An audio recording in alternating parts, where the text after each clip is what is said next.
Hello, જય સચ્ચિદાનંદ. આજે આપણે એક સારા ટૉપિક ઉપર ડિસ્કશન કરીશું. એ ટૉપિક એવો છે કે તમે કોઈ વસ્તુ કે કોઈ કર્મ જે છે તમારું, એ જો તમે કરો ને તો જ તમને એનું ફળ મળે. બરાબર? ધારો કે હું એમ કહું કે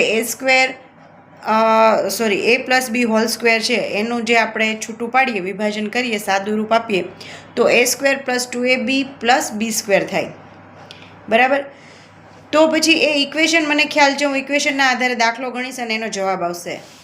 તો મને ઇક્વેશન આખી સમજાણી કે ભાઈ મેં આવું કર્યું, ગુણાકાર કર્યો, વર્ગ કર્યો, સરવાળો કર્યો, એટલે આનો આ જવાબ આવ્યો.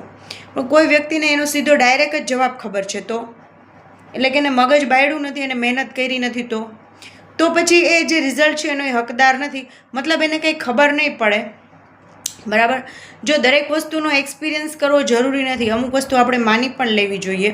જેમ કે કોઈ એમ કહે કે ઝેર પીવાથી તો માણસ મરી જાય, તો એ મરી જ જાય છે ને, એનું કંઈ આપણે એક્સપિરિયન્સ કરવાની જરૂર નથી.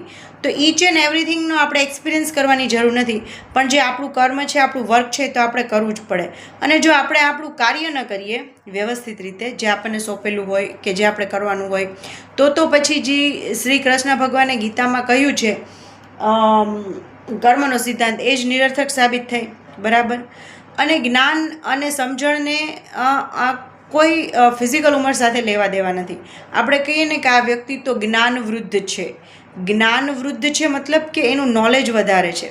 ભલે એજમાં આપણાથી નાનો હોય કે નાની હોય, પણ જો એ વ્યક્તિનું નોલેજ આપણાથી વધારે છે તો એ આપણાથી હકીકતે ટાઈમલાઈન ઉપર સમજવાળી અને મોટી છે. ખાલી બોડીની ફિઝિકલ ઉંમર વધવાથી તમે મોટા થઈ જાઓ છો એવું નથી હોતું. બરાબર છે? તો જીવનમાં પરિપક્વતા થોડી, જો કે હું આઈ એમ નોટ સચ અ મેચ્યોર પર્સન, મતલબ કે આપણે એટલા બધા નથી હોતા ઘણીવાર પ્રેક્ટિકલ પણ ઠીક છે. પણ આ વસ્તુ તો બહુ ક્લિયર છે કે તમે કે તમે તમારું તમે જે તમારું કર્મ છે એ કરો તો તમને એના ફળના હકદાર છો. જો તમે સીધું એ ભોગવશો તો તમને નહીં તો એની મજા આવે, નહીં તો એની અસર આવે, અને આવશે તમને મજા તો એ લાંબો ટાઈમ નહીં ટકે. હવે આમાં આગળ તમને અંતરાય આવશે. જેમ કે મને સાદરૂપ આપતા આવડ્યું છે a સ્ક્વેર બી સ્ક્વેરનું, અને એના આધારે મેં જવાબ દીધો અને મને ડાયરેક્ટ જવાબ આવડે છે, તો મેં સીધો જવાબ આપ્યો છે. એનો મતલબ એમ થયો કે મને ઇક્વેશન સોલ્વ કરતા જ નથી આવડતી.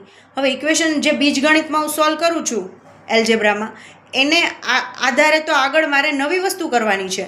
તો જો મને પહેલું સ્ટેપ જ નથી આવડતું તો હું બીજા, ત્રીજા, ચોથા, પાંચમા સ્ટેપમાં આગળ કેમ વધીશ? બરાબર?